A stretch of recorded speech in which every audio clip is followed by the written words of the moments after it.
Oh, by the way, because by the way, I'm engaged. Oh, did you do it? Yeah. Oh, congratulations. Yeah. We're rolling right now, bro. We got that. We got that. Let's go. I mean, can I include that 2 weeks from now? Yeah. We're telling our parents Sunday. Well, hell yeah. Well, then we just announced it on the podcast. Yeah. Let's go. That's awesome. Hey. Dude, we didn't even I don't know. So this is my third engagement. I was engaged when I was in the military. Got out. Yeah. I was younger. And then I was engaged. I was in a 4-year relationship. This time last year, I called off a wedding about a month and a half prior. Ooh, but that's brave. You know what, though? I mean, it was very painful. That's why I say, the beginning of this year was real hard. And I never, even after my accident and stuff, I didn't feel, depressed or nothing. But that was matters of the heart or the tough shit for me. It is. And that was just a really difficult time. Lost a lot of money. And it's just this big, world kind of flipped upside down. And but I called it off because I wasn't happy, and I was like, you know what, this is gonna suck now, but let's rip the Band-Aid off and suffer because I'm saving us a lot of pain from down the road, man. I'd much because I just could feel where it was going. My heart wasn't there, and it was the best move. And then I unexpectedly met Lydia, beginning of the year. Mm-hmm. We got drinks. And I was like, this is it.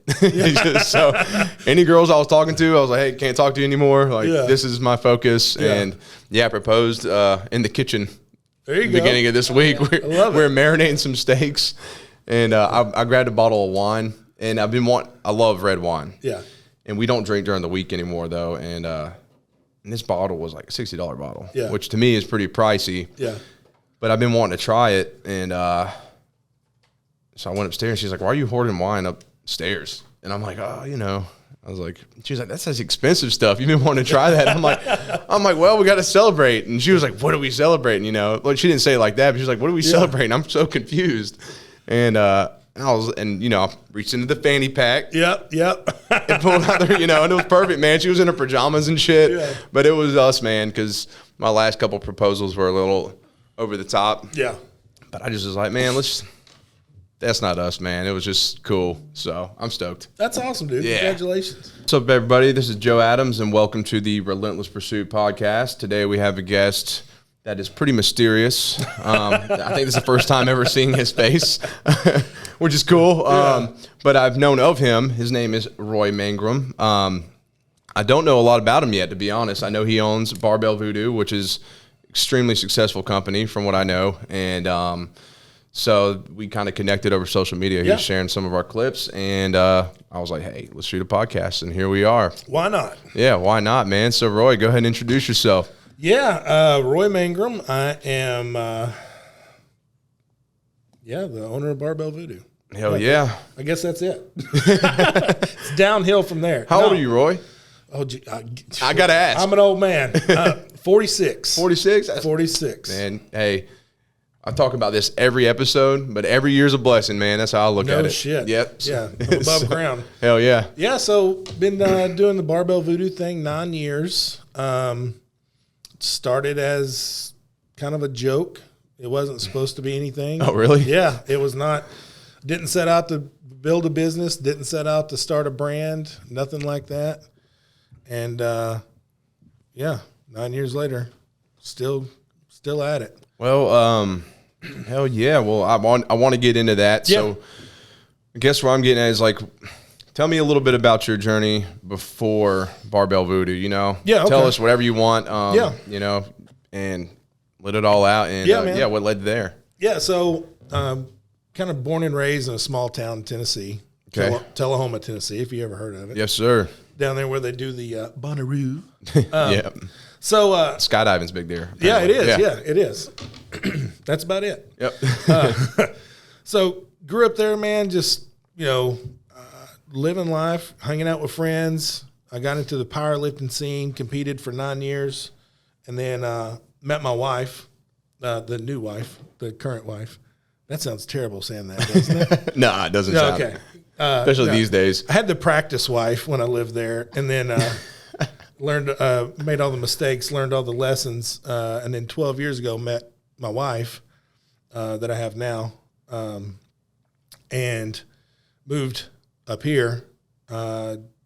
I had like 1 foot out, 1 foot in the powerlifting world, tore my tricep, had it fixed. And I was like, man, I'm coming back. I'm going to do one more meet. I went and did that meet and tore the other tricep and said, all right, screw this. I'm done. Yeah. And that was kind of it, man. I was working my 9 to 5 and, hanging out with her. She is a school teacher and athletic trainer. Nice. So she gets done with her day of teaching, and then she's, working on all the kids, their injuries, and doing their rehab, prehab, all that stuff. So her days are extremely long. I mean, she's 12 hours a day, sometimes 14 hours a day. Yeah, that's pretty demanding. It is very demanding. She still does that, right? Still does. She won't quit. She loves it. Yeah. Every year she's like, this is my last year. Like, it ain't your last year. She just keeps trucking. Yeah. That's cool. So, she's doing this, and, we've been married just a few months, and, I was working for a mortgage company. On a Friday afternoon, they called this conference call. I get on this conference call, and they're like, hey, just letting you know, we've sold the company, and everybody's out of a job. Just out of nowhere. We had zero dicks. I did this. Yeah, no shit. No time to prepare. No, yeah. I just got married. I'm like, her dad's going to think she married some loser. Who's this bum? Yeah, who's this bum? So, I'm freaking out, dude. I didn't go to college, barely survived high school. I'm like, I've got a very limited skill set. Yeah. What am I going to do? So kind of panicked a little bit, and I felt terrible too, because like she's working all these hours. So anyway, the company ends up, the company that bought the company I was with ended up offering me a job. I worked from home from then on out, which was great. But I was noticing, I'm like, man, I got a lot of day left, especially when you're working from home, right? You got that commute. I had a long commute before. And so I was like, after I got done powerlifting, I put on a lot of weight. I'm like, man, I gotta do something about this. So of course, started going back to the gym again. I'm going to a CrossFit gym, which quite the transition. Yeah, powerlifting, I make fun of them all the time, right? Right. But it was a thing where I was watching ESPN one night and they're showing like replays, and Rich Froning is on there. I'm like, some bitch is strong and he has abs. I'll go try that. Yeah, that looks pretty cool. Yeah, I can do a burpee or something. So I started going to this gym, and while I was there, I was, trying to drop weight. I was going to do one more powerlifting meet. Yeah. I'm at this gym, and I'm like, hey, I tell you what would be cool. Let me wear a CrossFit shirt to this powerlifting competition to just get a reaction. I'm going to stir the pot, right? Yeah. Everybody's like, what the hell? Yeah, what's this guy? And so they're like, yeah, go grab one out from under the counter. Well, they had like a small, medium, and large. I'm like, dude, I am a straight 2X. What are you doing giving me this? He's like, well, I'll email you my logo. You can just print your own shirt. I don't know how to print a shirt, So it was like, it kind of started the journey. It was a joke. I printed one shirt. It was like $50 to print a shirt, one shirt. And wore it to the meet. Of course, I got zero reaction. Nobody gave a shit at all. Screwed the joke up. $50 down the drain. $50 on this joke. So anyway, I'm like, man, I got to thinking about it. Like, their design's really lame. What if I designed them a shirt? For the powerlifters or no, for the CrossFit company. Gym. Okay. I'm like, I designed a pretty cool shirt. So I designed a cool shirt. He's like, it's not for us, but you should print them anyway and just sell them at the gym. All right, that's what I'll do. So I had of course, again, going back to the situation, right? Didn't have much money. Yeah. And I bet that's, that's one of those things too. Like your wife's working all these hours and you kind of feel like this guilt. Yeah, and that's exactly where this is going. And and that's real quick. Yeah. That's something I always touch on too. Is like, I was there too, kind of just running the business from home. I feel more productive here. Does that make sense? It makes 100% sense. And so that started getting to my mind as well. Like, I don't know. At the end of the day, as a man, you want to provide. Yeah. Personally, I do. I feel like my wife should only have to work if she wants to, right? Not out of necessity, right? Like I should be the one earning, and that's what I always will believe. But but in two, jumping into that, like we were talking before, you moving into this space, you're going to be blown away with the changes. Oh man, it's already been insane. You know, especially once right after the grand opening too, I was like, man, shit's just changing it. And it feels so professional and cool too. And people are coming to you to have meetings and do things. And you're like, man, it just brings you new life. You know what I'm saying? So buckle up. Yeah, it's a blast. I'm fucking loving it. It's expensive, but I'm loving it. No, so it gets better. Yeah, it does. So we had, I didn't have any money. This guy at the gym I was always talking to, right? I'll cut the story short. I've told it a bunch. And he's like, quit talking about it. Just print the shirt. I'm like, man, I ain't got no money. He's like, how much would it be? I was like, $250 to print a bunch of shirts, you know, like a batch, right? Yeah. I went home, jumped in the shower, you know, because I just left the gym. My wife's like, hey, somebody's at the door. So I walked to the door. It's him. Like, that's weird. I didn't know he knew where I live. That's kind of strange, right?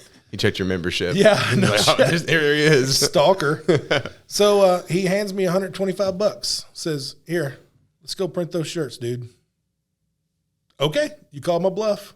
Nice. Printed them, sold 28 shirts the next Saturday that we had them at that gym. Decent little profit. Yeah. Not bad. We flipped it, did it again, flipped it, did it again. That's kind of how it started. And just kept adding up. Just kept it rolling, yeah, man. Damn. And look where you're at now. I went to I got 3 shirts. No, I'm just kidding. I went to one of the CrossFit event recently in Nashville. What was it? 615 throwdown. Yeah, I went to that. Yeah. I've got an athlete. She's competing in CrossFit. I don't know if you know Jessie Rowland. I sure do. Yeah, so she, her and her husband, their family lives in my neighborhood. Yeah. And so a mutual friend introduced us, and you know, I've been wanting to branch out RP into different things. As you should. Yeah, we cover bodybuilding, fighting, CrossFit now, Ironmans, all that stuff.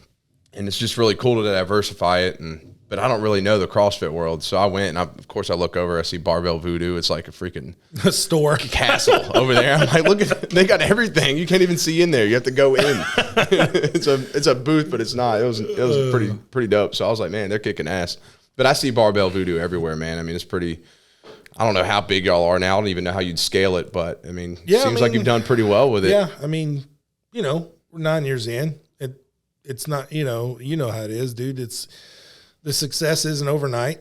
No. People think it's overnight, but they missed the first 7 years, you know, of the story. They see a few things from the outside, you know, and they're like, oh man, that guy must be doing well. Like they must be well. Well, like I was telling you earlier, you know, that amount of money doesn't mean that amounts in your bank account. No, most of it goes right back into the business. Yeah. Because you want to grow the business, so it costs more to do that. And it just, you know, the costs get more. Yeah. But I mean, I've just now got to the point where I replaced my day job salary 100%. Nice. But 9 years. That's a long time. Yeah, you know? I forget. I don't even know how far in I am in. Will you both pull your mics to your mouth? Oh yeah. Shit. Can you not hear me? I can feel like it just needs to be a little bit just want to talk? Is that what it is? It just Logan, feel free, man. You can jump in. No, for one thing, I talked way too much the last couple of episodes, and secondly, no, I'm like OCD over here looking at both of them fall lower and lower. And I'm like, hey man, feel free to chime in anytime you want to.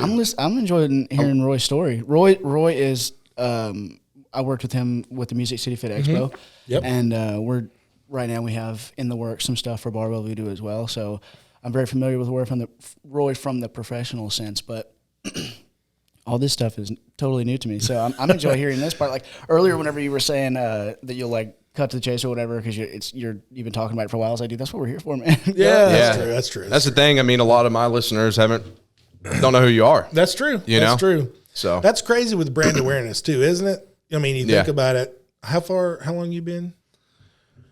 Trying to think. It's like 2 years. Oh, no. When did COVID start? When did COVID start? Yeah, March of 2020. March 2020. So yeah, I had my first shirts like February 2020. Wonderful. Yeah. And it was like, hey, by the way, here's a disease, and you're gonna not sell shit because everybody's freaking out. And I'm like, wow. Let me tell you a cool story about that. So we're getting ready to go to Arnold in March of 2020. Yeah. Right. So this is so funny. So it's like a Tuesday. I'll never forget. We have on my back deck of my house, I've got like a hot tub and TV and all this stuff. So yeah. So I'm sitting in the hot tub. I'm watching NBA. And the second game never comes on. They just keep delaying. I'm like, well, that's weird, right? Well, then they cancel it. And I don't remember if they said COVID or I don't remember if they told why they called it off or what. Yeah. The next day, another clothing vendor sends me a text and says, hey, did you hear they canceled the Arnold? No, I did not. And how many days did you have supposed to go up there? 1. Oh, shit. Yeah. We were leaving. So this was Tuesday. Wednesday, we would have left Thursday morning.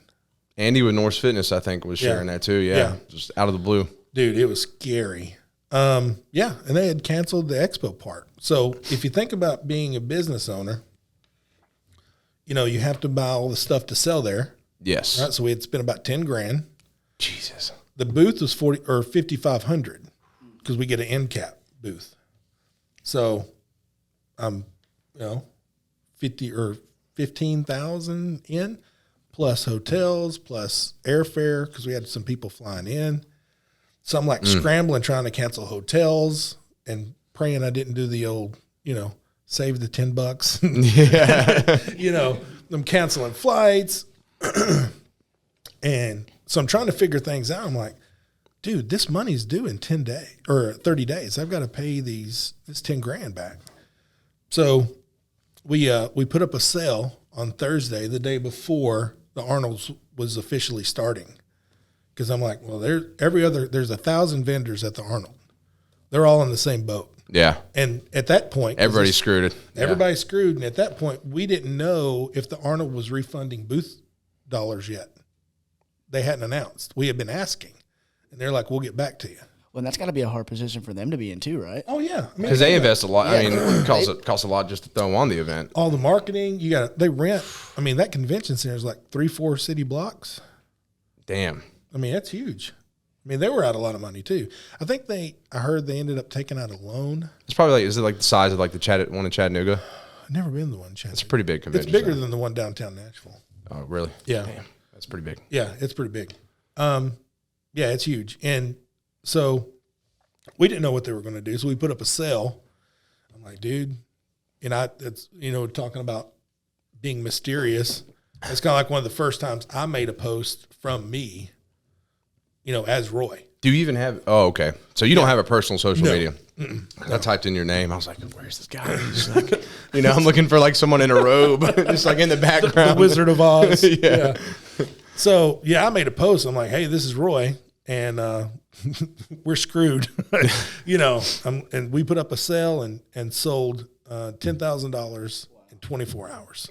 That is insane. Yeah. That's some solid support right my there. My Shopify was going bonkers. Dude, that almost like gave me chills a little bit. Yeah. Like, it did. That's crazy. I cried. I mean, did they saved your shit, didn't they? Yeah. Well, because I was, It's a massive investment. $15,000 is a lot. I mean, that's the thing. And people don't understand like the investment you have to put into an order. I mean, just this launch it's thousands. It adds up fast, and you're like, I got to get rid of it, Yeah. So it can be a lot. I can't sit on it. No, I mean, I've got no good here. I know I've got like one-off sizes in there that I've sat on, and I'm just like, get out. I'll give you some ideas on how to move that stuff. Okay, yes. Get done here. Okay, cool. Well, I actually want to hear a little bit more about your reaction to that when that happened. Dude, I cried. I ain't gonna lie. Things like that'll move you. Big burly dude. I don't give a shit. Oh yeah. I cried. I was like, dude, that's people. You build something like this, right? And you sometimes you don't see the forest because you're in the middle of it. Yeah. You can't see. Is this thing big? Is it not big? Does anybody give a shit? Do they not give a shit? Yeah, you see sales. But do they care about what you've built? They buy hey, I like this pair of shorts, I'll buy these. But do they care about the brand? Do they care about the people behind the brand? And then when something like that happens and you put out this call to action like, hey, dude, bail me out. Yeah. And then they're like, done. I mean, that's important, man. And I think like just when people can see like your character and stuff through your brand as well, it just goes such a long way. I mean, I've often thought that, like what if shit just is screwed or whatever, because it hits in waves every once in a while.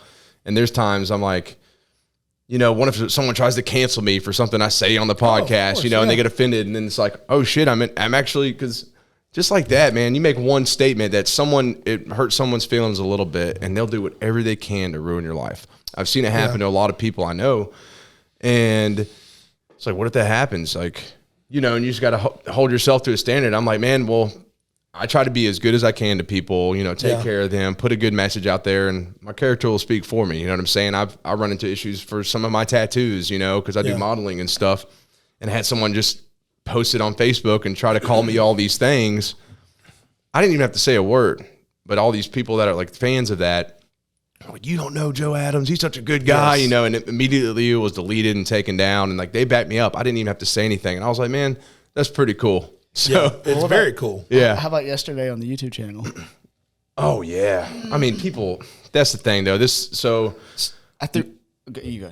On YouTube, you can put clips up. Yeah. So it's almost like TikTok or Instagram now, the Reels or whatever, but YouTube now it's clips instead of just, and you sent me something by Gary Vee, and he was talking about, and I never even thought about YouTube like this, but YouTube's the #2 search engine in the world after Google. 100%. And I was like, well, fuck, that makes sense. I mean, but you never really. Yeah. And so now you can do the clips, and he started putting them up. I mean, and like just within an hour, just thousands of views on all these clips. And it was crazy. I texted him. I was like, dude, call me right now. I was like, I was on my YouTube channel, and they like 3 of them in a row came up. Yeah. Like as like recommendations. And I follow the page for obvious reasons, but that's never happened before. And the first one was like 400, the next one was like 600, the next one was like 800. I was like, I just made these public like 15 minutes ago. That's awesome. And it's pretty cool. So it's getting seen. Yeah. You know, and people are commenting. With being seen. Yeah, but you're going to get negativity always.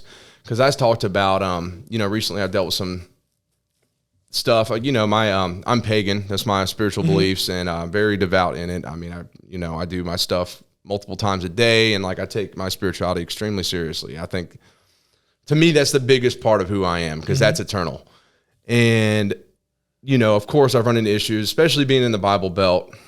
Like, you're going to hell, you know, like that's wrong, that's evil. Like, it's this way or the highway. Like, screw you. And it's like, man, so the point is that clip I'm talking about, like, I brought up this quote. It said, there are many paths to the top of the mountain. The only one wasting time is the one going around the mountain telling others they're going the wrong way. And so I followed with that. I was just kind of talking about mind your business, you know, as long as you're ascending in your own way and it makes you happy and you're doing good, that's all that matters. And Boom. The title of the clip too was most important thing. And so like the point of the clip was like, as long as you're becoming a better person, it's helping you, and you know, like those kind of things. That's what matters, and that's what I've always said about him. So now you can go ahead, but that's the title of the clip. Keep in mind, most important thing. And it doesn't bother me. I mean, I know people are gonna like give a thumbs down toward it. You know, I mean, and I have my conviction. You know, I don't care what people think, but you know, it's just these negative comments. It's like, this is not the most important thing, and you've created this reality that is wrong, and you will pay, and Jesus is coming back, and I'm like, chill out, dude. And he commented back before I could. He was like, thanks for watching. That's what I was going to say.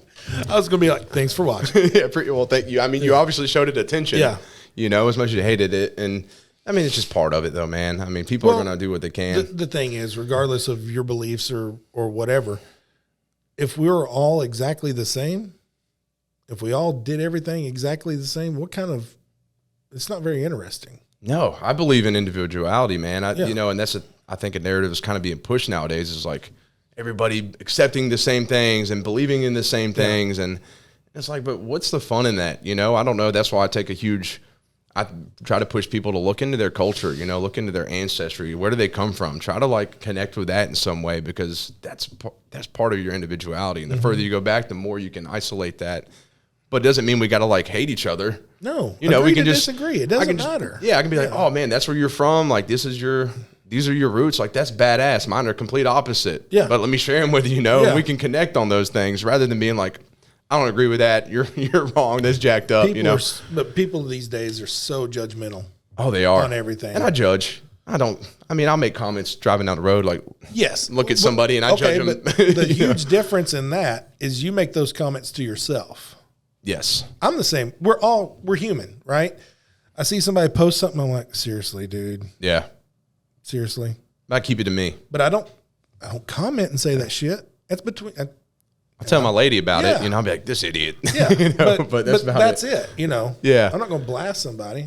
No, but I don't even know. That just seems like so much effort. That's the crazy thing about like that guy commenting. It's just like, I don't know. It's like, I know that it exists, obviously, but every time you see it, it's just like some person with no profile picture on YouTube, like you don't have to create videos on YouTube to be on YouTube, but it's just like the anonymity of, and we talked about that on the first episode about your brain and social media and negative comments and stuff, but like the anonymity of somebody just sitting behind their keyboard on YouTube and the fact that they took their time and like cared that much about it to comment a paragraph about how you were going to hell because you were putting a message out about how being a good person is a good thing. It's kind of crazy. It's like, what?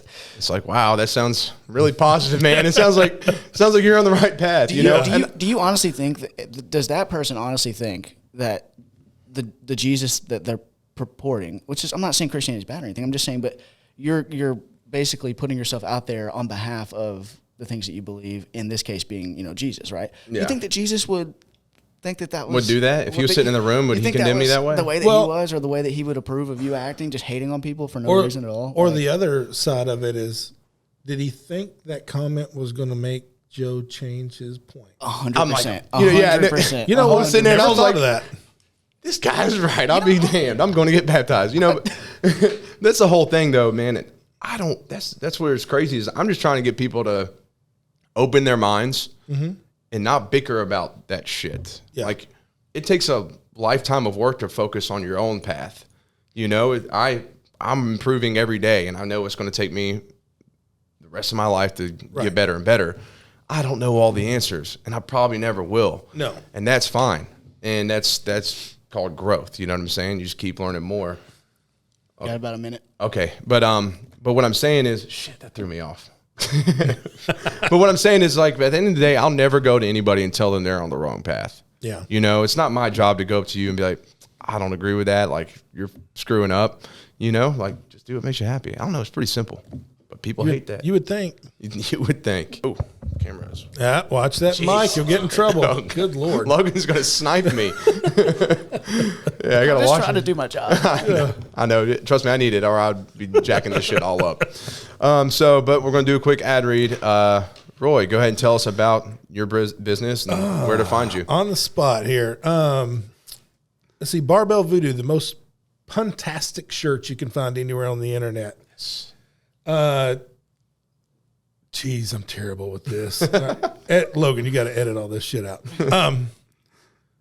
Barbell Voodoo, the most puntastic shirts on the internet, making the perfect combination of pop culture and fitness into some of the coolest designs you'll ever find. In addition to those designs, we also have a full line of shorts, sports bras, leggings, weight belts, vests, backpacks, all the things. These guys got it all. Dude, the vests and the backpacks are so cool. Yeah, I'm gonna have to so cool. Yeah. We'll talk business soon. I do want to learn some things from you, as far absolutely. as sourcing and all that, because there's just, anyways, we'll talk about that. It can be overwhelming. Yeah, we'll talk about that after this. Yeah. Luckily, I'm pretty well taken care of. But anyways, well, hell yeah, that's Barbell Voodoo for you. Everybody be sure to check them out at on the Instagram at Barbell Voodoo, TikTok at Barbell Voodoo, Facebook at Barbell Voodoo. OnlyFans at Barbell Voodoo. No. Well, hold on. Yeah, no. Wait, Joe just subscribed for $2.99 a month. What the hell? I'm gonna throw you a tip too, so don't worry. Hell yeah. Well, and also it's brought to you by Relentless Pursuit. Y'all know the message. Y'all know the deal. Check out the new gear. This is the Overdrive tee. We got some good tie-dye tees and stuff as well. We've got a bunch more coming. We've got flags, headbands. Just a way different, really fun launch. I'm excited to get this stuff out there and have people represent. Check us out at Relentless_Pursuit on Instagram. Relentless Pursuit _ HQ on Instagram. I had to check that because Lydia told me that I'm telling the wrong handles. She's like, you keep saying the wrong stuff, and I'm like, shit. Yeah, it happens. TikTok. I don't know. We got a link tree on our Instagram, and it has everything. Has all the links towards YouTube, Spotify, everywhere you can find the podcast. So it's all there. Check it out. Appreciate you guys. Dude, the tie-dye shirts that you just put out are awesome. Thank you. I've been wanting to do it, like the comfort colors, and I had an idea for the logos. Like I was just. Like I said, I don't know if you listen to like synthwave music. No, I have no idea what you're talking about. So my main music taste is like black metal, death metal. Yeah, okay. I love really heavy, just crazy shit from, Northern Europe and all the wild things. Right. That's always something I've been into. My father even listens to it all, Okay. And yeah, we got the same music taste, but that's always been my thing. But I love synthwave, and it's like, I'll have to play some for you one of these days. But it's like chill or something? It's super chill. Some of it's a little, so there's all these different subgenres of it. There's like vaporwave, chill wave, so some with like they got Outrun is a thing because it's a little bit faster and it's almost like you're in a DeLorean going 200 miles an hour running from the cops back in the 80s. I don't know, but it's super cool, like 80s electronic mix. And it's one of my favorite genres. And all the designs got, you look at all the albums, is all this kind of style. Okay. So I was like, man, I wanted to do it a couple years ago, but it got shot down by somebody that told me it was a dumb idea. Not going to name any people, but obviously I've learned to not listen to others and just follow, do what I fucking want to with it. And so finally here we are. And just getting the designs together was fun. I found a guy that really took care of me, and because he makes synthwave music anyway. So I was like, you're the guy. Better. Yeah. So, and it just worked out beautifully, man. And so we got this cool launch, and it's just fun. I don't know. I like the dark neutral colors, but I was like, I want to do something fun. So the tie-dye is pretty cool. And Lydia, that was her idea, was doing the Comfort Colors tie-dye. And I was like, you know what? You're right. Because I would have just thrown them all on black shirts. No, dude, that thing popped when I saw it. I'm like, oh, Lord.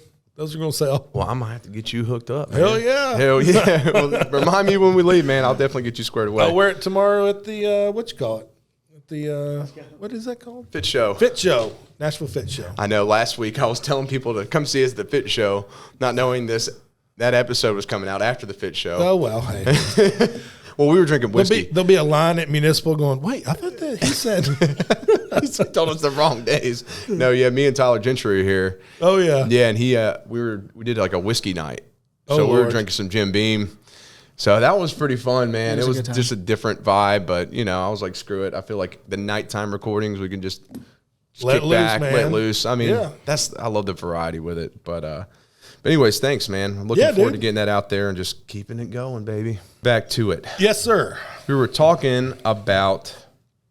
definitely talking about people being judgmental and trying to screw you up and throw you off track.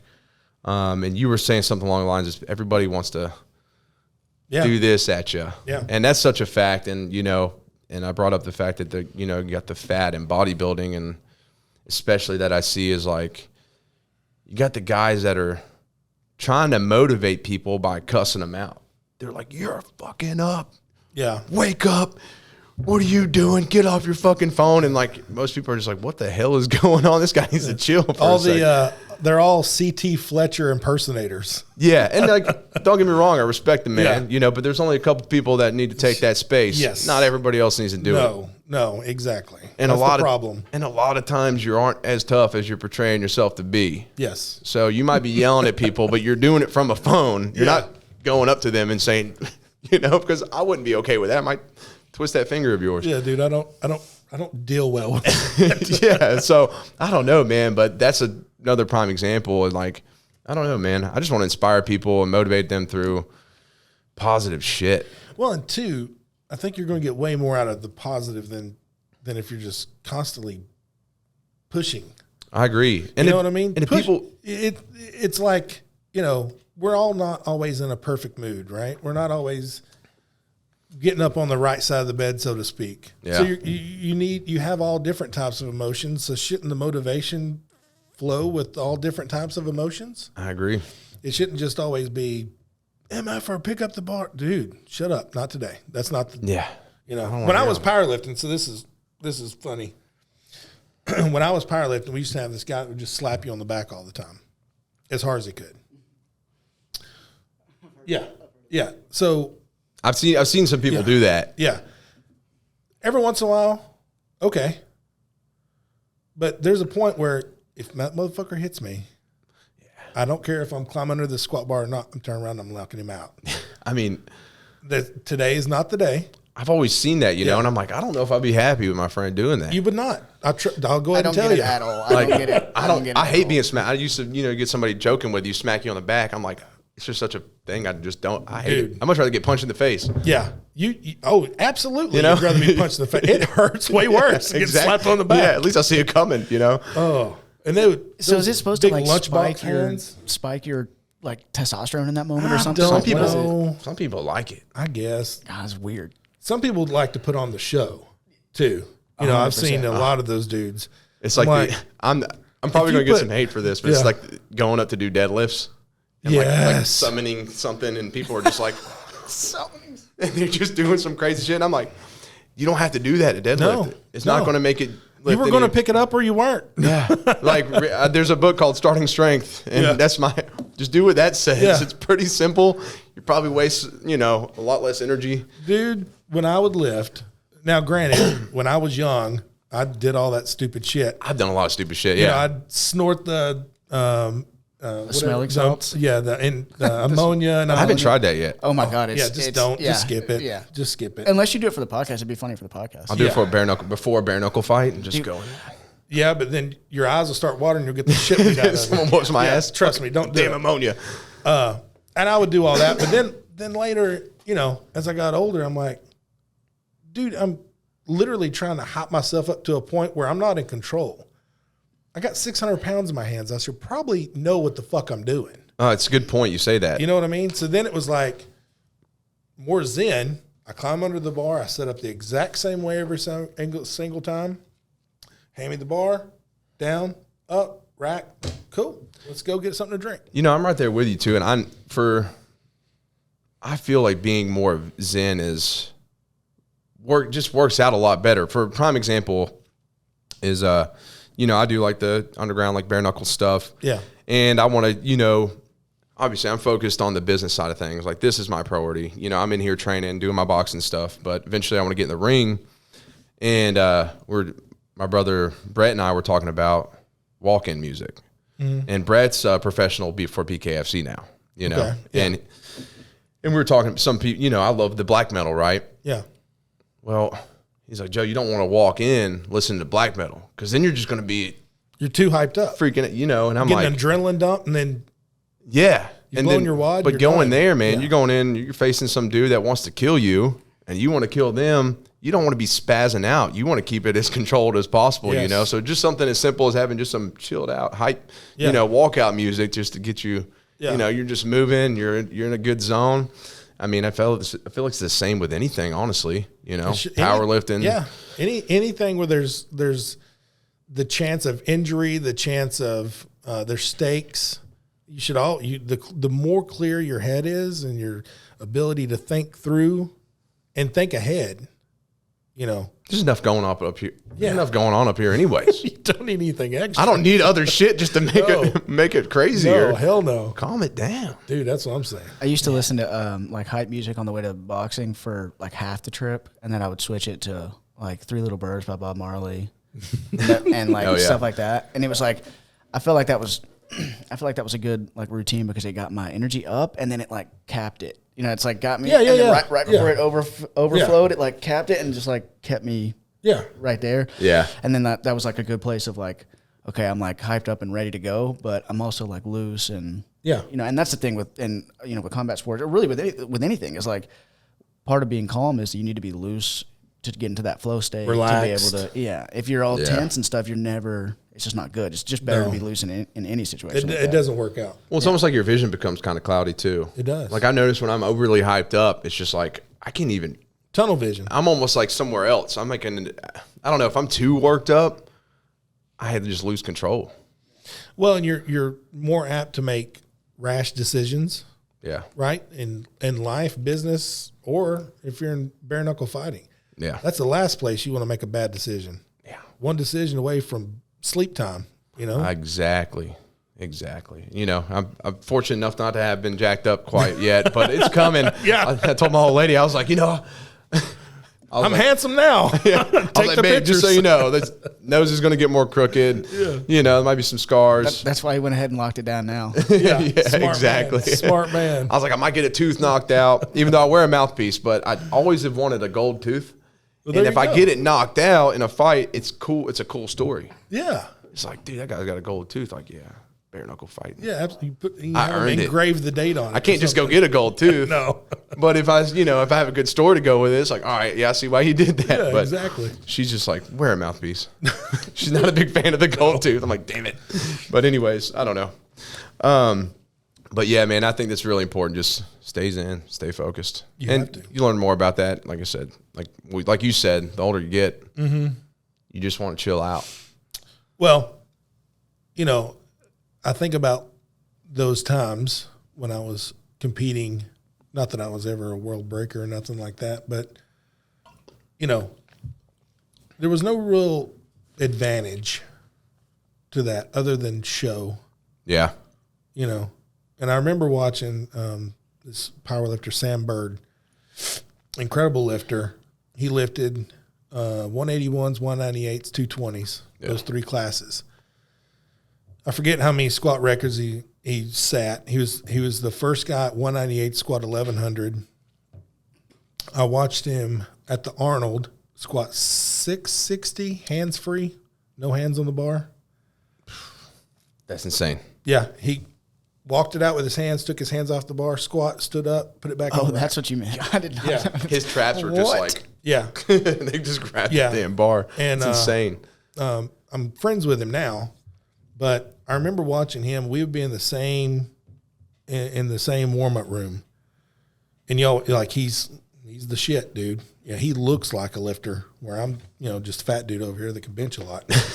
But I remember watching him like set up and squat. And if he missed a lift or if he made the lift, same reaction, same approach.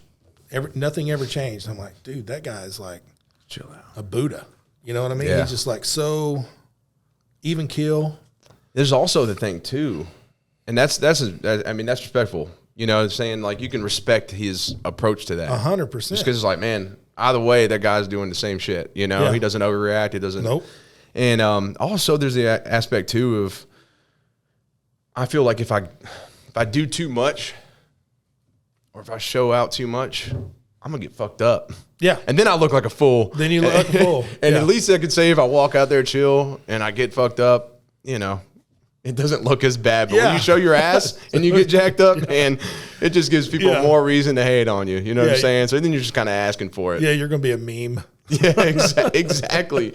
Yeah, you don't want to be a meme. No. You see that a lot with like MMA, like when they're weigh-ins and stuff like that. Dudes do some crazy showy stuff. And Yeah, and then he gets KO'd right in the first round. Yeah. First kick they throw. Yeah, there was one, this guy, I just saw a clip. This guy had like war paint on, and he's just like, wow, like flexing and yelling. He got fucking knocked out, and it's like a little too extra at weigh-ins, buddy. This guy told you. So you should put more effort into the fight, and then you did all that. Exactly, like the makeup and all that shit. But, and I want to go back to you doing Barbell Voodoo. Yeah.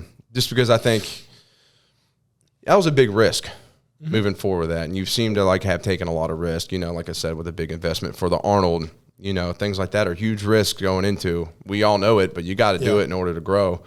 And that being said, it's just, I admire people like you that are willing to take those risks. Like you started it as a joke, but next thing you know, you're all in. Right. Yeah. And, at the end of the day, a lot of people are too comfortable with being comfortable 100%. and they're not willing to take risks. And 100%. I talk about this, on all the episodes, that not everybody's meant to run a business. Right. But it doesn't mean we can't approach greatness in some other fashion, whether we want to do a show or do CrossFit, something fitness related or just whatever. But people are just too comfortable. What's your thoughts on that? You know what I'm saying? 100% right. And I'll mentor, especially apparel companies, people starting out trying to, let me help you. Cause when we started, dude, the only people around were just like trying to cock block you, so to speak. You know what I mean? I mean, just like deadpan you, wouldn't tell you nothing, give you bad advice, tell you, to literally try to steer you off course just so that they made their extra 2-3 sales. Yeah. So I'm like, well, number one, I'm not going to be that guy. I'm going to be the opposite. If somebody comes to me and like, hey man, what should I do here? Well, here's what I would do. Tell me what, let's talk about it. I'm not just going to give you blank advice. I'm going to tell you, okay, well, for your brand, how do you feel? What's your message? What's your vision? Okay, well, then what if you did this? It's your decision. I'm not going to tell you what to do, but let me help you, And you can also be like, hey, this is where I dropped the ball. So don't do this shit. So many times. Don't do this shit. So many times. But I think so many people have that very, very, very limited mindset of, well, this is the best I can do. And Joe's selling clothes across from Barbell Voodoo, so I'm not going to make any money. It's a very limited mindset. There's so much opportunity out there. The world is abundant. Yes. Nobody in this room owns one effing T-shirt. Nobody. Exactly. We own lots of T-shirts. This isn't even a Barbell Voodoo T-shirt. I usually wear I wear is like Relentless Pursuit or like my friends' brands. Yeah. I got a handful of friends that have their own businesses, and I represent their shit. Yeah, it's people just take them. Maybe they take themselves way too serious. I don't know. Well, I saw a comment yesterday actually on one of the YouTube clips, and the guy was saying, "Oh, if you're trying to get ahead and get famous on social media, just being negative towards like the fact that we got a podcast out there and we're getting sharing clips and we're trying to get the message out there." And I was like. He's like, life's going to suck, and I'm like, life's great. I'm just trying to put a positive message out there. If people want to hear it, they can. If they don't, they don't. Just trying to shed some light in the world. Yeah. Thanks for checking it out. Thanks for watching. Yeah. And 2, what's wrong with you becoming famous? Yeah. So what? That's what you want to do. Who gives a shit? Who cares? Okay. Dude, you can sit there and watch Each your own. Sit there and watch Family Feud. But enjoy that's your evening. Well, and also those people don't understand. Every time I go to talk, I have to cough. Those people also don't understand like the time and the effort that's put into all the other stuff, but they also don't understand the thought process that you've gone into. We've had multiple conversations about like you're not really trying to be famous. It's like if we can get a core audience for the podcast and get a core, and if you can get a core base of people that are buying your clothing and that kind of thing, it's like you want to make your business successful, but it's not like we're sitting here like, all right, how fast can we get Joe to 1 million followers? Right. Like that's never the goal. Well, it should all have it should all have synergy, anyways, right? Yeah. So the podcast should feed to the clothing line. The clothing line should feed to the podcast, to the training, to the everything. I have my hands on a lot of other things. Yeah. But it's not because I just want to do the other things. If they're not going to bring eyes to Barbell Voodoo, I'm not doing them. Exactly. You know what I mean? No, I'm right there with you. Like we did the expo, right? And the expo was awesome. Enjoyed it. A ton of work. But it gave me another event to sell stuff at. Okay. Yeah. That's why I did it. I mean, and I'm right there with you. I want to do, talk to some guys, like maybe do some fight promotion thing or like, get vendors at a fight, do something crazy. But it's just more avenues to get shit to RP. One example I have is my parents do Ironmans. I don't know anything about doing Ironmans. I know that they kick ass at it. Yeah. My dad's getting his certification. He's going to be coaching, and he's starting an Ironman team. So, like, now we got the opportunity to possibly set up at Ironman events and, stuff that I'm not very familiar with, but it's just another branch. You know what I'm saying? And, like, that's the thing. It all feeds the center. So, but that goes back to that limited mindset of somebody going, oh, you're just trying to do this. Yeah, so what, man? I think a lot of these people. It's my time. Yeah, and I think a lot of these people just – they're unhappy with their lives. Like the only reason, yes. The only reason they want to feed you bullshit or say something negative is because honestly, it's always just self-projection. I've had some people say some pretty nasty things to me over the past year, and I've allowed it because like, what do I get out of being just as equally nasty? And then I look back and I'm like, man, they're just not happy, and everything they said was essentially about them. Yes, but they pointed it at me. Yes. And at the end of the day, that's none of my concern. And that's what I kind of tell myself when people are negative. I'm like, man, they're just miserable. Hopefully they can grab onto something I say and it helps them, or they're just going to keep being miserable and hating on everybody. People don't want anybody to get ahead. No. That's that should have been me. Yes. Well, do something. And I think everybody should compete. I think, you compete in sports to be the best. I talked about this with Tyler. You want to be number one. Or whatever. So everybody wants to do better. You know what I'm saying? But I think it's pretty cool to have a team of people that are all doing better. For example, Tyler, you know, we're both in Murfreesboro. We both got apparel companies. Mm-hmm. And he knew that like a big part of, you know, keeping this building going, everything is getting the trainers. So what does he do? He connects me with this one guy, and this guy comes in and he wants to bring 3 trainers in here. But like Tyler said something positive about me, and it pushed him in order to have this interview, and it went really well. And I'm like, Tyler didn't have to do that. If he wanted to, he could be like, man, fuck RP. That's competition. Fuck RP. That's competition. I'm not sending anybody his way. If anything, I'm gonna say some bad shit and, you know, not help him out. But he took the time to like say some positive stuff and get people over here and help, you know, with the success of this. And that means a lot. And I think, honestly, that's what we all should be doing.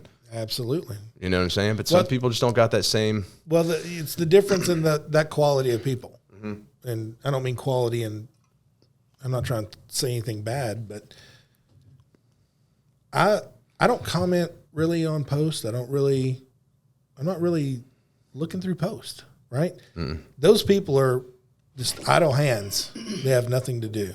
Yep. And they're going to crap on your post that they commented on was probably one of 7 that they left the same type of comment on for different people. Yeah. Just because they're like, man, my life sucks. Well, Joe sucks.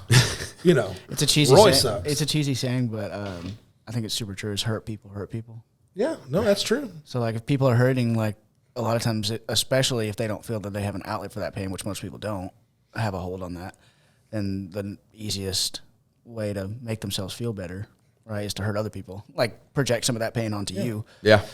If they were out trying to better themselves, they wouldn't have time to make posts on YouTube. Exactly. That's a good freaking point too. Yeah. That's a good point. And that's because some people almost become overly obsessed with that commenting and the having to chime in and share this and that. And it's like, I don't know. I have to be on social media for the business. Yeah. Like I do the social media marketing. So it's necessary for the business to grow. Other than that, I hate being on my phone because there's so much else I could be doing. I could be honing. I could be getting some conditioning in or honing my boxing or lifting or whatever I need to be doing to improve myself in some way. I could be meditating, you know, whatever. But some people just don't have enough on their plate. It's almost that they got like their job and then that's it. That's their life. And hey, I mean, if that's what makes you happy, if it's then go for it. But if you're spending hours scrolling through YouTube to put negative comments on people's, fuck off. Yeah, you're not happy. Yeah, and fuck off.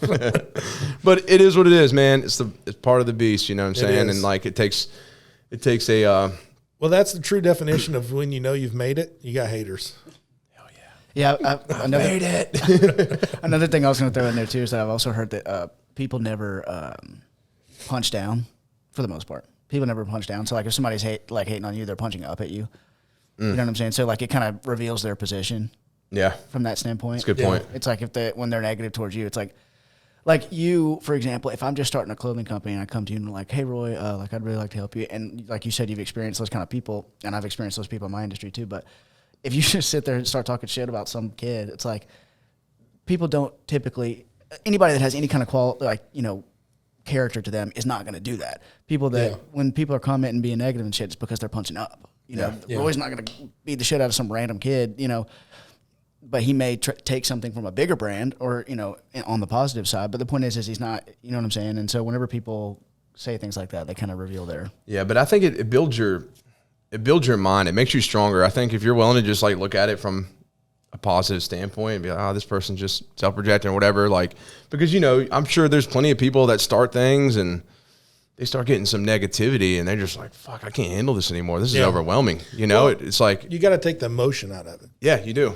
And it's not like you're trying to be heartless or whatever.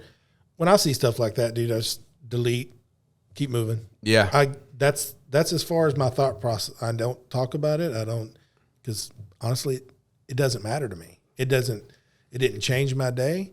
It didn't change my sales. It didn't change my outlook. Mm-hmm. Your opinion that I should have put on a blue shirt. Still moving forward. Yep. Oh, well. Yep. Scroll to the next one. I'm moving. Exactly. And shit, I was going to touch on something. There's a book called The 4 Agreements, and one of the steps is not to take anything personally. Yeah, it's huge. Yeah. And it's hard, though, because, like, when I started the brand, dude, if somebody said anything negative, it ruined me. Oh, yeah. But over the years, I've built that muscle to the point where, okay. Exactly. I mean, when it comes from outsiders, it's not that big a deal. I think what really sucks is people that you thought you were close to or were friends that end up. The key word.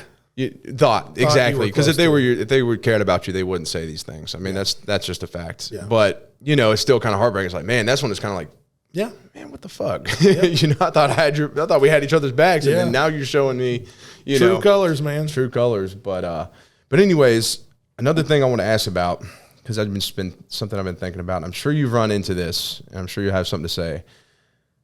Is people asking for sponsorships? And not only that, asking for it, just coming to you say, hey, I think I should be sponsored, but yet they haven't even represented your brand ever. You look through their stuff. They're not in anything RP or Barbell Voodoo. Yeah. What is your thought process on that? Because that's something I've began to run into. I mean, I had for a while, but it's just like very frustrating. This is going to be, talk about here come your negative comments on your YouTube. Hey, this is what it is, though. This is the truth. Yeah. No, and this is, again, nothing personal. Yeah. It's not personal. There's a lot of great athletes. Yeah. All around, right?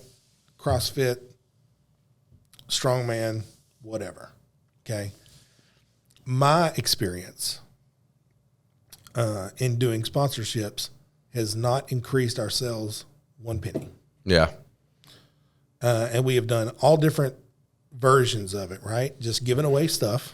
Hey, you wear it at the comp. Mm-hmm. Okay. We've done that. We've paid for entry fees at places. Did you get hit up for that one? Well, I'll get to that. Yeah. Okay. And I also don't think there's any appreciation back to us or you for whatever that product is or that dollar amount, what that signifies to you as a business owner.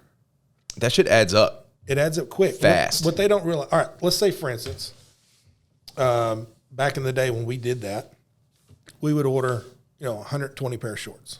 Okay. Now that's spread out between, the different sizes. So I may only have like 30 pair of whatever. Well, I'm giving away 5 pair. What percentage of that I just gave away? That's a lot. Mm-hmm. Okay. Well, that means, each one signifies X dollars. I just gave away those dollars that I can't recoup off these other ones that are left. Plus, it's more expensive to make nowadays. It's more expensive to make. And what I would notice was, okay, we're at this comp, let's say May 1st. I gave them 2 or 3 outfits. They wore them, right? I go to a comp next weekend. Those same people are there. And they're wearing some other shit brand. So you have 1,000 fucking followers. Okay, I ain't trying to be a dick. You got 1,000 followers. I just gave you $400 worth of clothes, $300 worth of clothes, and then the next week you're wearing no bull or whatever. Yeah. So, did they give you that shit? Oh, you bought it. Oh, that's cool. So you're going to buy their shit, but you want me to give you the shit for free. How about go fuck yourself? Yeah. That's a good point. That's a good point. Yeah. They'll take the clothes from you, but they won't buy your clothes. Yeah. That's a fucking. So then okay. Anyway, so I got hot there for a second. No, anyway. this is like I love it. This is something I've been wanting to ask about. Yeah. So we don't do that shit no more. Yeah. Okay. Number one, if we're even going to entertain that conversation, 10,000 plus followers. Okay. If you've got 1,000, I'm going to use you as an example. How many followers do you got off? Just myself? Just clothing only. About 4,000. All right, 4,000. And you're based in Murfreesboro. Yes. So an athlete in Murfreesboro comes to you. They got 2,000 followers. What's the chances are you've already captured that? So what are you bringing to the table? Yeah, that's a good point. So I'm going to give you $100 worth of clothes for this weekend. What am I getting in return? I'm going to wear them. And are you going to be on the podium? Well, I hope to be. Well, that's great. Yeah. What am I getting in return? There's no return. There's no return. There's no return. That's true. And then next weekend, you're going to be wearing no bull or whatever. Yeah. But obviously you have those couple that are solid as shit. You know, I'll go to my brother, Brett. Brett, you know, I mean, we hold an oath together too, but he's also worked his way up to BKFC. Yeah. You know, I've been a part of his journey since he started, like. Yeah. Now, you will find those people that. And he doesn't have a massive following. Yeah. But he's up there walking out to his fight. He makes sure he has RP stuff on. Like, that's all he wears. I don't see him in any other kind of brand because he's devoted to this and he appreciates it. And so, but some people kind of lose that over time. Well, the majority, like, I think you hit on it too. Like, you're like, hey, they asked for a sponsorship, but then you scroll through their Instagram and go, man, I ain't seeing nothing. So I would always ask, what's your favorite piece of Barbell Voodoo that you own?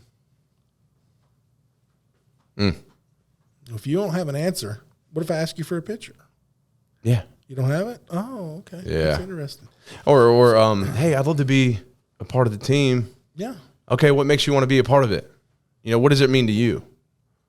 Free stuff. Seen 6 minutes ago. Yeah. It's like, oh, okay, fuck you too. Yeah. No, it's look, and I get it. Look, everybody wants to be sponsored, right? Everybody, you know, I get it. I mean, when I was in powerlifting, I was like, man, I wish Titan would sponsor me.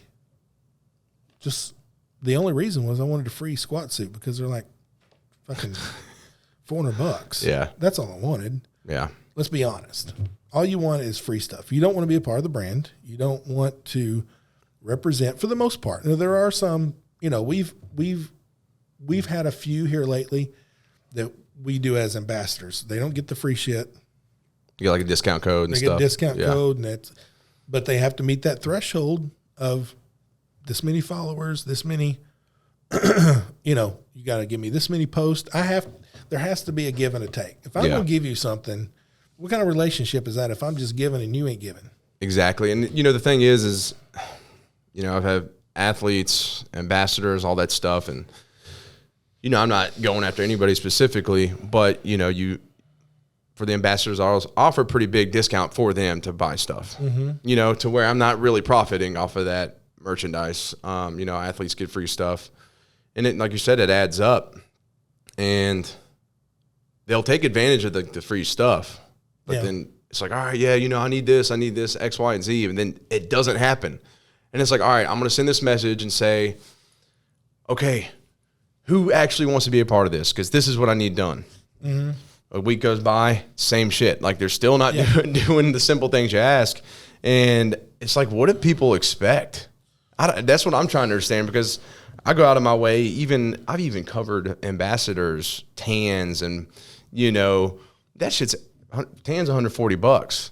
But because, like, they win a show and I didn't sponsor them right after, ghosts. They take Relentless Pursuit off their shit. And it's like, man, and that's the thing. It comes down to people just not being grateful or appreciative for things. And it sucks to have to say that, but they don't really understand, like, the financial burden it takes. And if you go to support them, like, you know, it's also, you're taking time out of your day to go show them love and hope that they succeed, but it's just not reciprocated. But they think it's so easy. They're like, oh, it's free t-shirts. Like, they think you get it for free too. And they're like, no, this shit adds up. I mean, just like the simple math that people don't think about. You know, if you just did a release, right? So you probably, I don't know, I'm just going to throw out a ballpark number. Let's say you're $5,000 in. Okay? Yeah. $5,000.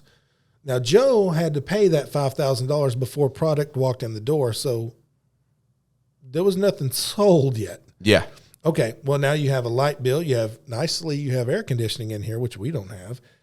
I keep it 68 in the whole building, man. It stays chilly, except for the gym. It costs like I think to do AC in the back area, it was another 10, 15 grand.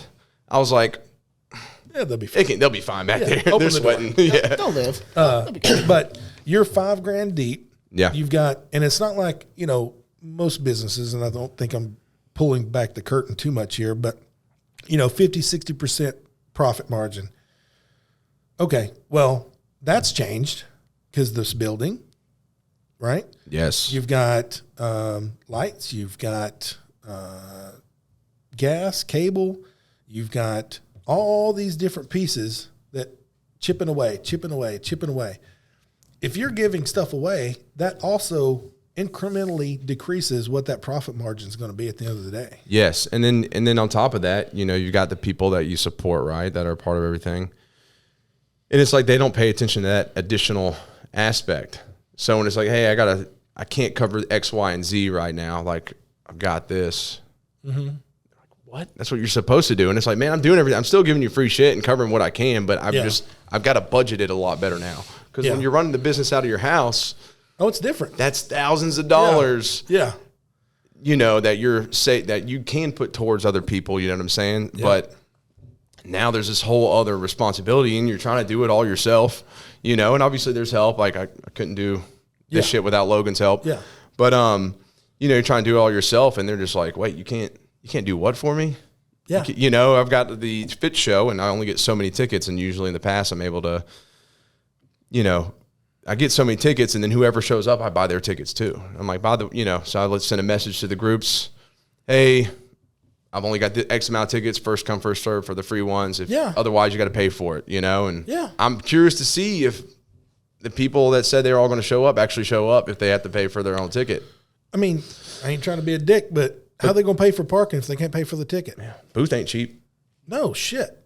I mean, no, it is. It's just the way it is. I mean, from the outside looking in, just listening to you guys talk, and then with you, whenever we first started, or we first started RP, but when you first started RP, and pretty much right after that, we were talking about this kind of stuff and the content. And initially, a large part of what we were going to do centered around sponsorships and like different athletes and different levels of athletes and like what would each one get or whatever. And to Joe's credit, because he's just such a great guy, he's like, here's the thing, like, I want to sit down across from somebody and shake their hand and say, I'm going to support you. You support me. I don't want to have to tell them how many posts to do and how many this. I don't want to have to babysit people. And when I told you at the time, and I'll say it again now, is I love that part of you, but no.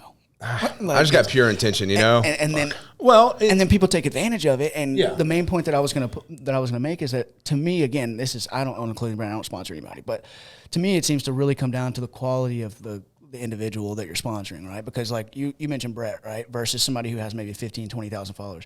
You could have somebody who is a good dude and consistently and is always putting your name out there, is wearing your stuff every single day. Every person they talk to is like, hey, listen to the podcast, blah, blah, blah, blah. Mm-hmm. And he may have 500 followers, and that person may drive more sales than a person with 20,000 followers who doesn't listen to anything you say, who doesn't post the way they're supposed to, who never talks about you, who is diluting, which I thought that was a great point, diluting the sponsorship by having other brands that they're working with too, right? Like if you have 10 clothing brands you work with, so which one do you actually give a shit about?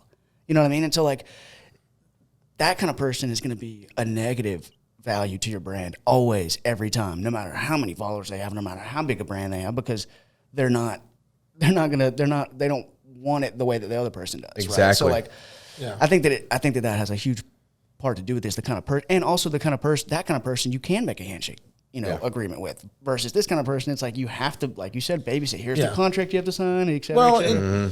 But unfortunately, when you start talking dollars, that's what happens. And I'm getting more towards that, you know what I'm saying? Of course, you got the people that are just, one, it's hard to get people to see your vision.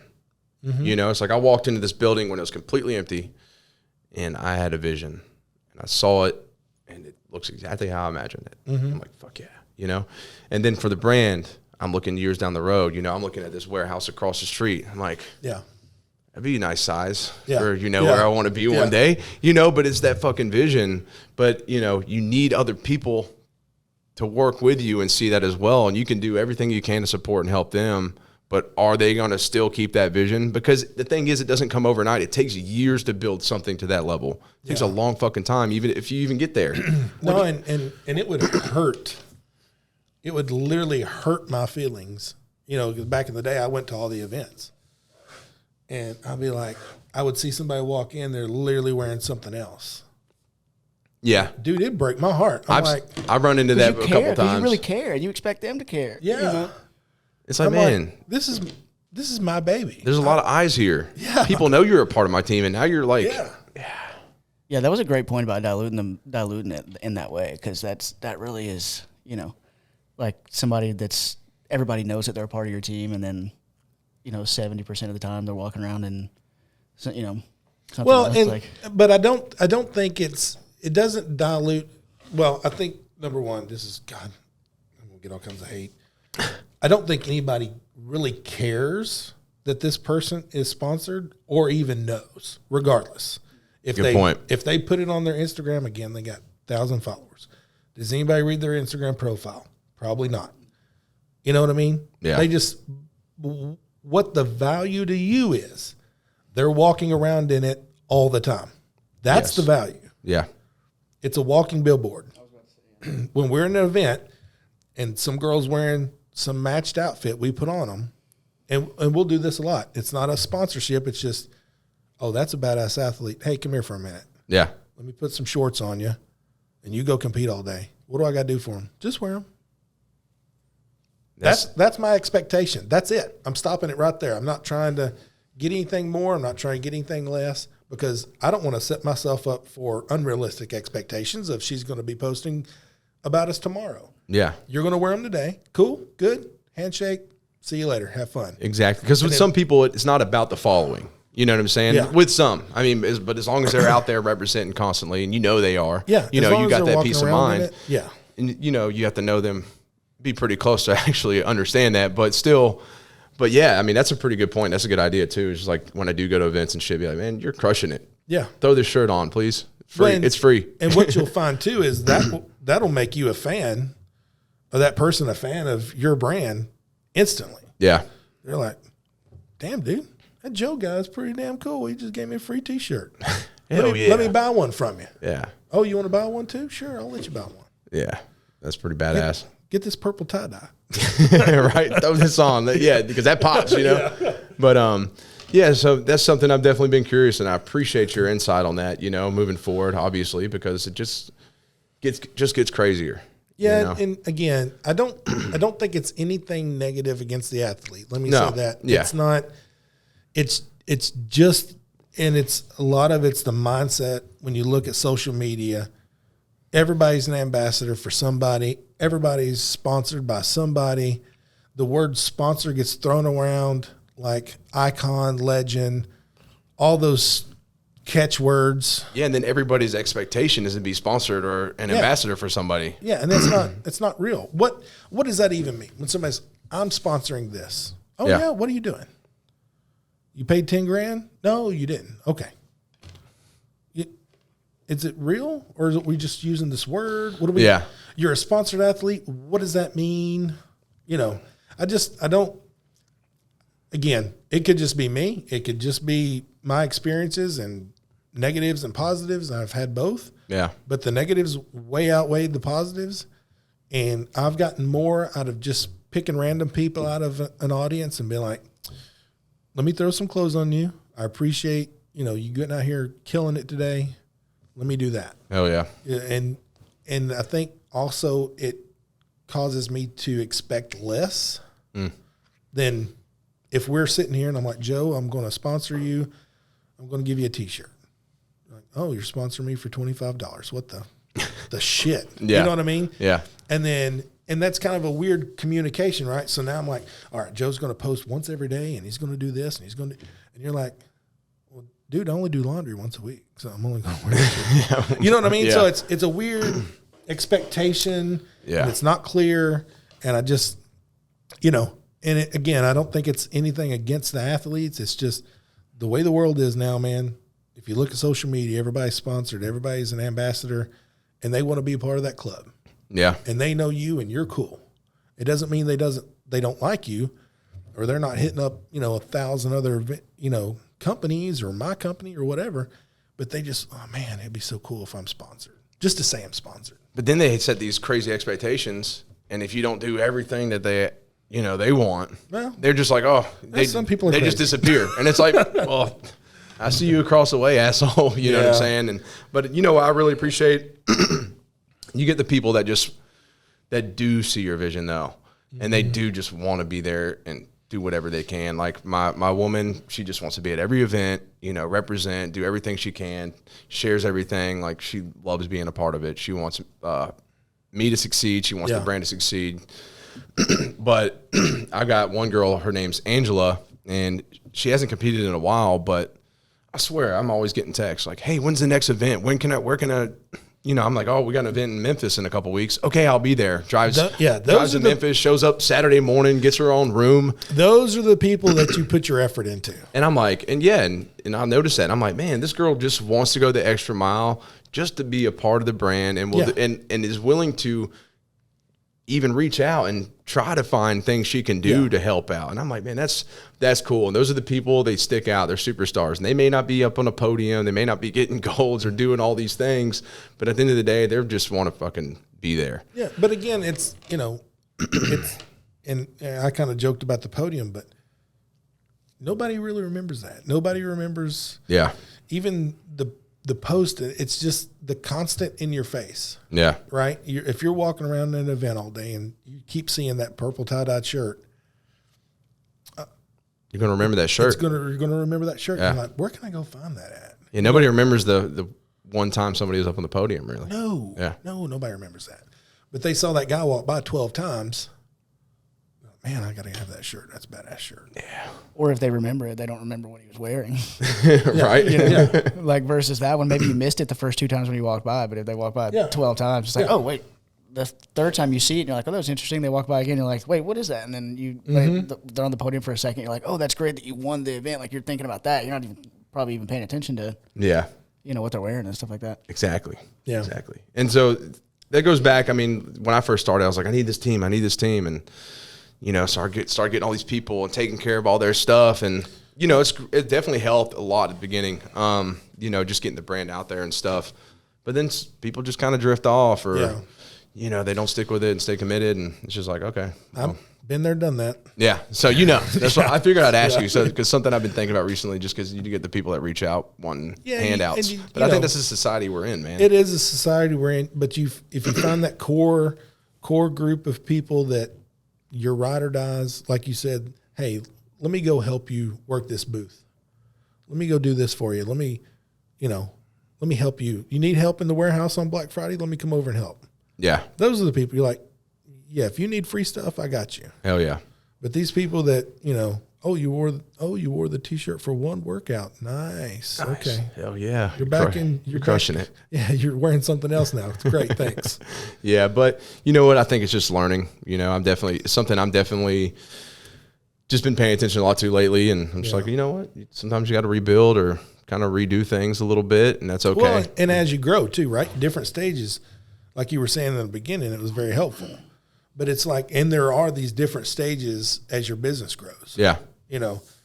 And you're like, okay, during this period, these are the core things that we have to do to get to this stage. Yeah. Then once you get to this stage, you may lose 3 of these things and add 4 new things. Yeah. And then you get to the next stage. And that's just how it works. Yep.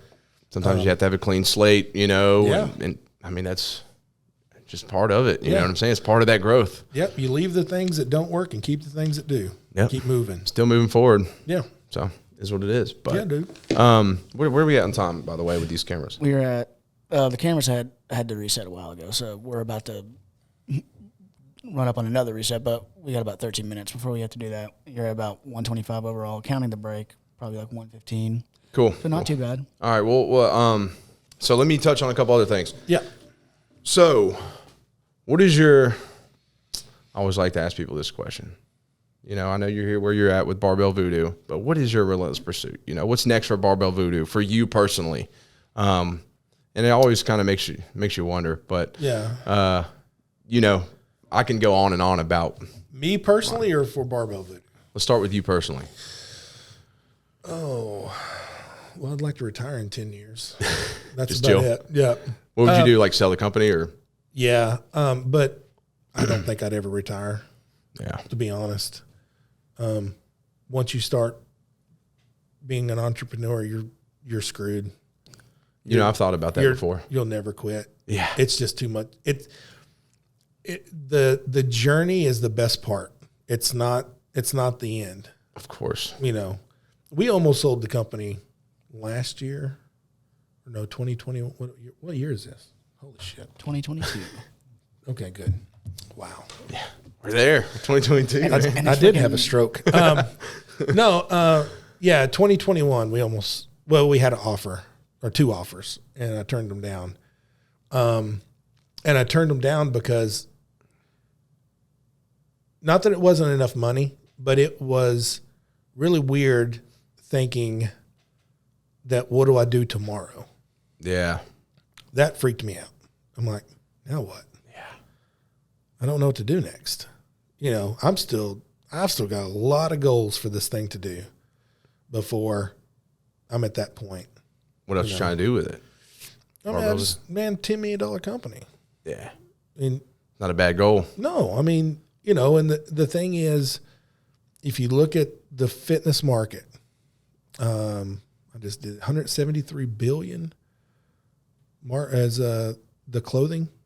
And that's just in fitness. That's the clothing fitness business. It's athleisure market. Yeah. 173 billion. I think that was 2021 numbers. That could be off a little bit, but I think I can carve out a little bit of that. I don't need it all, just a little. Well, it's just 173 billion. Yeah. What's the percentage on that? It's got to be really, really low, right? Oh yeah, I just need a piece, man. Like 10 million and 173 billion is like, I don't know. Those are numbers like, that my ass can't. How to calculate that. It's very, very low because if you think about each billion is 999 million, so 10 million is not. I don't know what you just said. You said a lot of words. I don't know about them numbers. Yeah, but no, I mean, I think again, the world is abundant. Yeah, and there is tons of opportunity, like we've talked about, and I totally think that that's doable. And I may be even shortchanging it. I don't know. Yeah, that's like the least amount, I guess you could say. Yeah, but and you're going to make it happen. I know it. Oh yeah. Oh no, I know I'm going to make it happen. I'm going to die trying. Hell yeah. But it's that's a huge goal. And then I don't know. Like personally, I'm trying to get my health and fitness back in check. I let that go.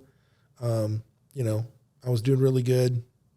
And then the company really got rolling. And once it got rolling, I put myself last. Yeah. And you can't do that because, if you're dead, it's over anyway. So I'm working on getting that shit back together.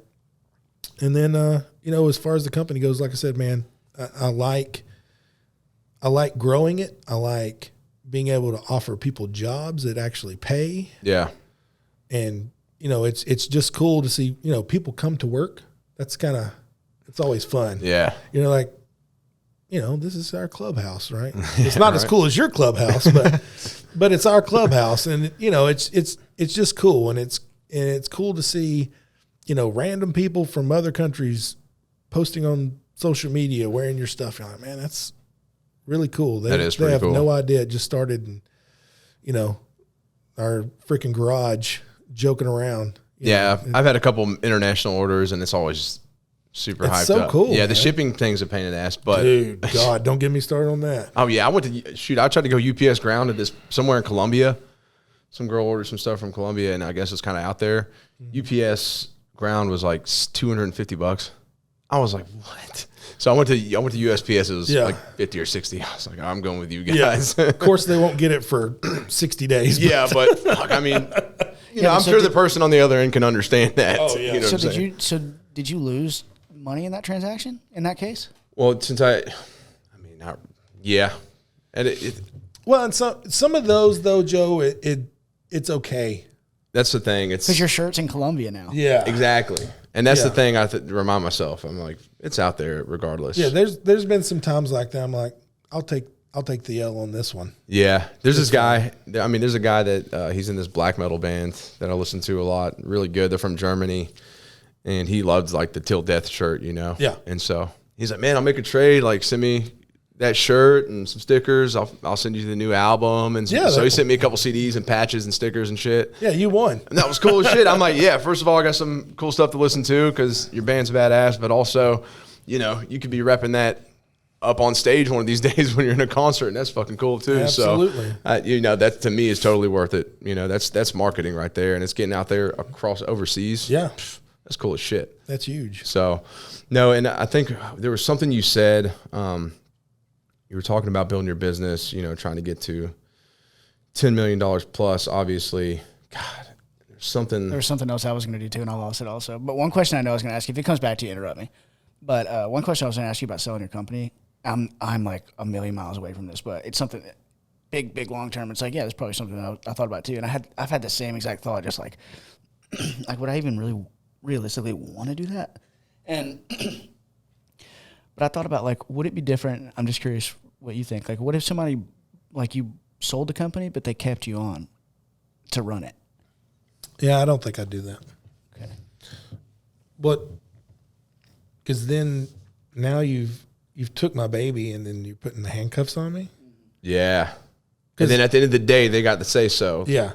Because, here's the deal. Look, I am by no means a great businessman. We've been really lucky in a lot of different aspects, right? Amen. But,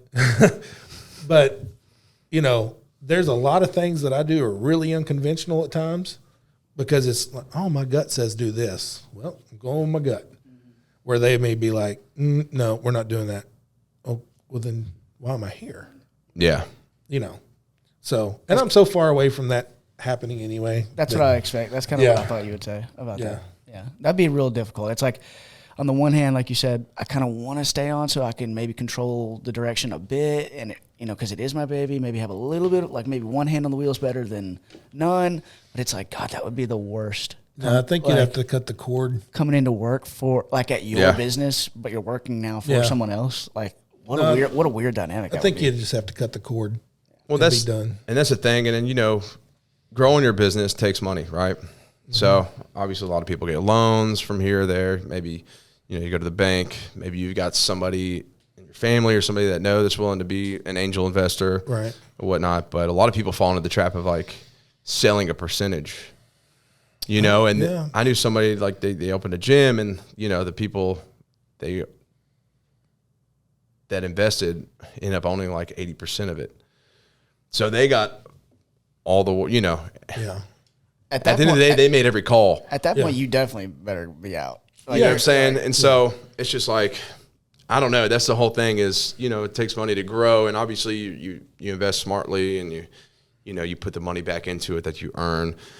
But, sometimes you need there's bigger expenses. And so how do navigating that rather than trying to sell a percentage, because I just wanted to be all mine and not like. Yeah, I wouldn't do that. It'd be not at all. It'd be super weird too, like if you sold Barbell Voodoo, for you to like see Barbell Voodoo walking around by itself without you. Yeah, you know what I'm saying? Like that'd be weird for me. It'd be super weird. Like if RP was just like running, but you had nothing to do with it anymore. Well, I've had people say like, Joe, you are Relentless Pursuit. Yeah, and exactly. I'm like, that right there, and I've got it on my fucking neck, logo, and I'm like, that is though. It's and it's not egotistical. I go back to, do you remember Tap Out, the brand Tap Out? Yes. They used to be called something else. Oh, I don't remember that. It's like the MMA. Yeah, so they started, and Tap Out's huge. I mean, they've done really well. Yeah. They started off as under a different name, and that brand was the first in like the MMA world. Yeah. So then they turned to Tap Out, but then that's how they got so massive. That's why I'm trying to get them BKFC. Yeah, I'm trying to be that like, brand. If you think about Tap Out, right? So when Charles Lewis died, they ended up selling the company. Yeah. Right after that, and made a ton of freaking cash. And then you could find Tap Out in Walmart. Yeah. And I'm like, well, that's not Tap Out. No. That's not the vibe of that company. I get it. You're trying to recoup your money, and that's great, but that's not the vibe of the company. So, and that's why really like, shoot, I can't remember the other two dudes' names. But the one he's still like kind of on social media a lot, and he don't even talk about Tap Out anymore because it's kind of dead to him after that point. He kind of doesn't want to be associated. After Charles died, they sold out. Yeah, that's selling out. That's how, personally, I believe. Yeah. I don't know. I don't want RP in Walmart. Sold out or cashed in. Yeah, how you look at it. Exactly. Like, but it's but like talking about an angel investor or something. Man, I just don't. And maybe that's why we've grown slower, because I just, I don't want that. I don't want the debt for loans, and I don't want anybody trying to instill their views. Yeah. You know Strong what I mean? arm it. Yeah, and be like, oh, no, you need to do this. Well, but my history and my gut tells me this. Yeah. Oh, you're wrong. Dude, you just been here 20 minutes. Yeah. know?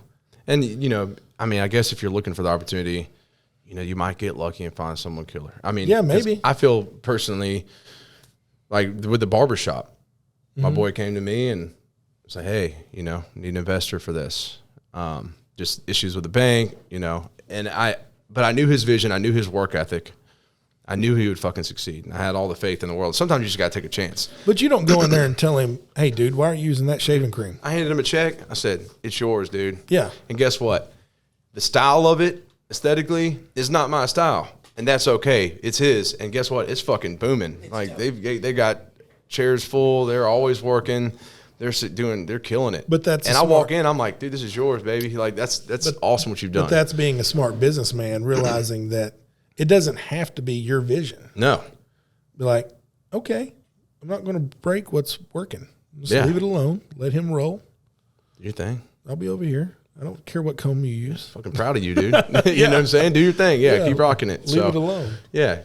So, but I feel like I'm, like I said, you got to get lucky sometimes. Not everybody's going to be like that, but it is what it is. Yeah. And, the thing is like, continually doing like what you're doing, putting your brand out there and these little different pieces that are just going to help make everything work with synergy. Again, I know I told you like 5 times already, but just moving into this space is going to change everything. Yep. I did a what would we call it? Mastermind weekend. Yeah. And it was Andy, Norse Fitness. This guy, Dave Hurt, he's got a pretty big podcast. I think, I'm not going to butcher it. I'm not going to say another podcast, but right. Dave, your podcast. But he's very successful. He sold like some bars and got a great podcast, just really good shit going on. And another guy. Sorry, man. Forgot about you. But anyways, no, but they're just guys that are all like heavy hitters, making some killer shit happen. And doing just really succeeding in whatever avenue they're in. And so we just kind of sat down over the weekend. We shot a podcast. We just chatted. There was a point where I had a notepad and, Andy's saying, hey, dude, these are the steps I'm going to like suggest you do. Yeah. Go for it. And when I talked, that was when I just pulled the trigger on the headquarters. He's like, dude, I'm telling you, this is going to force – one, it's going to put all the overhead on you to where you have to fucking succeed and you have to put but this is going to put you to put all of your attention into the brand. Yes. Because when I was doing the work from home, I was trying to be, oh man, maybe I can be involved in this thing and that thing. And then it all came full circle. I was like, man, why not just focus on growing RP? I might get some other opportunities down the road, but I'm not worried about that now. This is what I care about. This is what I want to succeed. Yes. And he said, that's going to force you to succeed. So having the building is just a game changer professionally. He's 100% correct. Yeah. And he had told me, I wish I would have listened to him. He's like, man, this was back in February we had this meeting. He's like, start looking for trainers now. And of course I asked a couple other people what they thought. They're like, I'd wait till you open doors. And I didn't quite wait till open doors, but I did wait past when Andy suggested it, and I kind of wish I'd fucking listened to him. Then started looking for trainers back in February, and then I get in here and it puts me in a position to where I'm still trying to get them, and I've had a good week with that, but shit. Now I'm like, okay, I got to pay a lot more money out of my pocket in order to keep things going. It is what it is. I mean, you're going to have failures, and I embrace those. So I wouldn't call it a failure. Well, you're going to have shortcomings. Yeah, yeah, because. Yeah, not a failure, but you're going to have shortcomings, and you got to embrace those and just learn from them. That's just life. So moving forward. But, no kidding. But anyways, I think that's a conclusion. Yeah, man. I think we've I think we've come towards an end. We said a lot of words. We're going to have to do it again. Your YouTube's going to get shut down probably. I know. People are going to be like, you said what about that son of a... They said we do too much before deadlifting. Piece of shit. I think this is a really, really interesting one because the last couple, like all the podcasts so far have really been very varied in what you talk about. It's like, it's really cool. This one was really, you say you're not a good businessman or whatever, which is, I disagree with, but just this was super business heavy. I mean, this was really business heavy, like practical advice, practical, you know, like a lot of value from that standpoint. And that's probably the first time we've gone that route. I agree. I learned a lot, you know, just cool. in the conversation. I learned a lot. So I know there's people out there that are going to be like sitting there taking notes. Like, People that want to start a clothing brand or maybe just started or maybe have had one forever, whatever, just listening to you guys fucking talk about that shit, like the amount that you could learn from it, you know, I'm sure it's immensely valuable. A lot of that was really good. A lot of time under tension, as they would say in the weightlifting world. Yeah, right.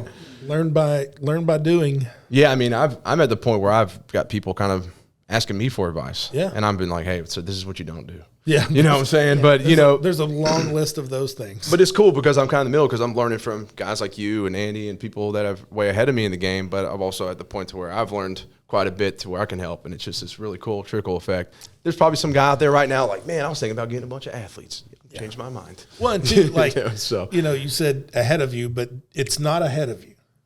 It's like in the future. True. You know, and that's a weird mindset to break. So I'm going to be you in the future. Well, hopefully you will look way better than this. But it literally, and that's what I've experienced as I went along. I'm like, oh shit, I'll never sell $200,000 in t-shirts. Yeah. Well, then when you do, you're like, we'll never sell $500,000 in t-shirts. Yeah. But then like it's just, and it's little pieces like this, like I'm coming to you from the future. This is where you'll be. You know what I mean? Yeah, it's a good point. Yeah, it's really cool. Keep doing what you're doing. Keep doing it. Yeah. Keep making it happen. That goes to everybody out there. Keep doing what you're fucking doing. Keep charging forward. No matter what your goal is, go balls to the wall. Unless you're posting negative comments on Joe's YouTube. Yeah, don't be mean. My feelings are hurt, okay? I'm tired of people hurting my feelings. I'm over it. Shutting it down. Sorry, Just kidding. I think we found our pretty go-to response for that stuff. So thanks for listening. Oh, yeah. No, and I just want to say thanks for checking in with us. Thanks for listening to our new friend, Roy. Yeah. It's been a pleasure having you, man. Yeah, this is fun. Yeah, it's definitely a blast. We'll have to do it again soon. Absolutely. Well, maybe on a whiskey night or something. Who knows? I don't know. Are you a drinker? You have no idea. what do you think that chuckle means? Well, then we'll do that. You know, it's going to happen. So Absolutely. we'll get that going. But, man, I really do appreciate you taking the time to come out and be on the show and help us grow. And, you know, like I said, a lot was learned today. It was good stuff. So cool, man. Thank you. And hell yeah. And go ahead. And if you want to say anything else about, you know, one more little ad read or whatever you want to say. Nah, they just know. Close out. They know or they don't know. You know, at this point. Exactly. And I said it in the middle. I'm closing out too. Everybody have a wonderful week ahead because this comes out on Mondays. Yes. Have a wonderful week ahead. See you guys. Later.